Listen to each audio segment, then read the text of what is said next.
Welcome to the Explainer. Today we are diving into one of the absolute most useful, versatile, and honestly, kind of magical words in the entire English language. Yep, we're talking about the verb get. We're going to break down 12 essential phrasal verbs that will completely transform the way you speak and how you understand everyday English. Now, you might be wondering, what's the real secret to sounding like a native speaker? It's a super common frustration, right? You spend hours memorizing vocabulary and rigid grammar rules, but then you jump into a real-world conversation and it still feels like this giant, confusing puzzle. Well, here's the thing.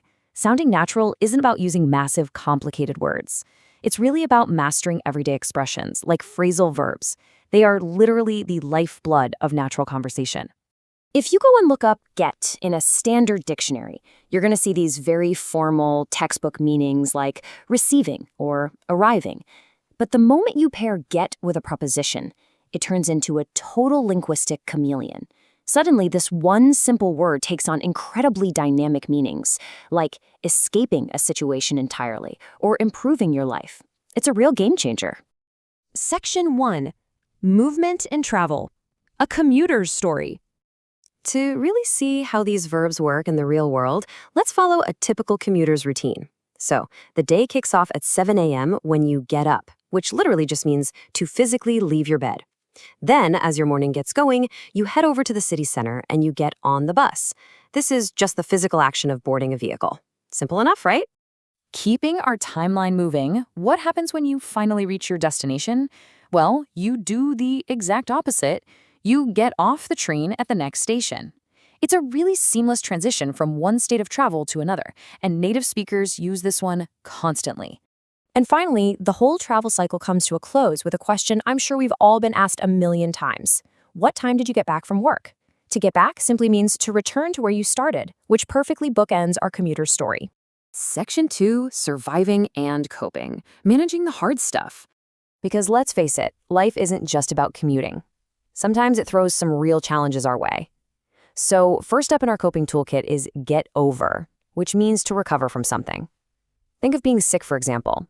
It took her 2 full weeks to get over the flu. You can actually visualize the sickness as an obstacle that you have to climb over to return to your healthy self.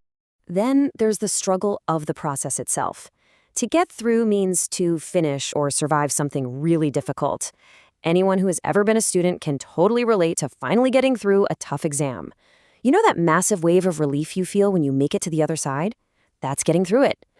Now, this next phrase is deeply tied to human resilience. Get by means to manage with what you have. It's used when resources are tight or situations are super stressful, but you're still surviving. Saying something like, "It's difficult, but we can get by," is a true, honest expression of endurance. Sometimes, coping means you have to take action to change your environment. First, you might need to get away, meaning to escape or just go on holiday for the weekend to leave all that stress behind. Second, you might get rid of something, which means to throw it away or remove it. Think about the pure, absolute satisfaction of decluttering your room when you say, "I really need to get rid of these old clothes." Section 3, relationships and interests, connecting with the world.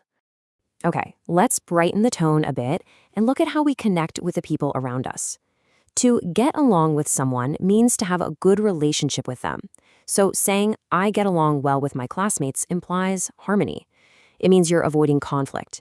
It's a fantastic, everyday phrase for describing positive dynamics at school, at work, or even at home.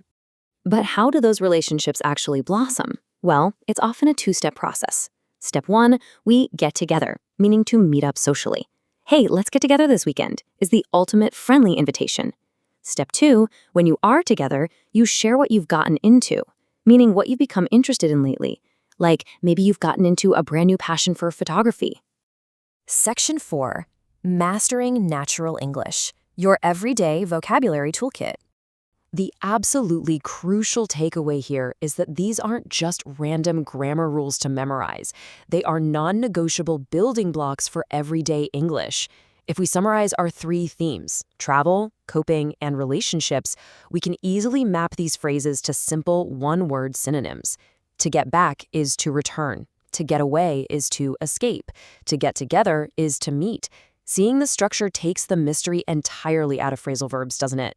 By actively learning and using these expressions, you unlock three massive benefits.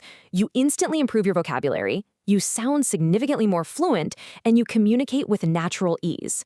But listen, the true secret to making this stick is practicing them in context, just like the real-world examples we walked through today. Which brings us right back to you. I challenge you to apply this today. So, what new hobby will you get into? Or who will you get together with this weekend? Build out that toolkit, try using just one of these phrases in your very next conversation, and watch how much more natural your English sounds.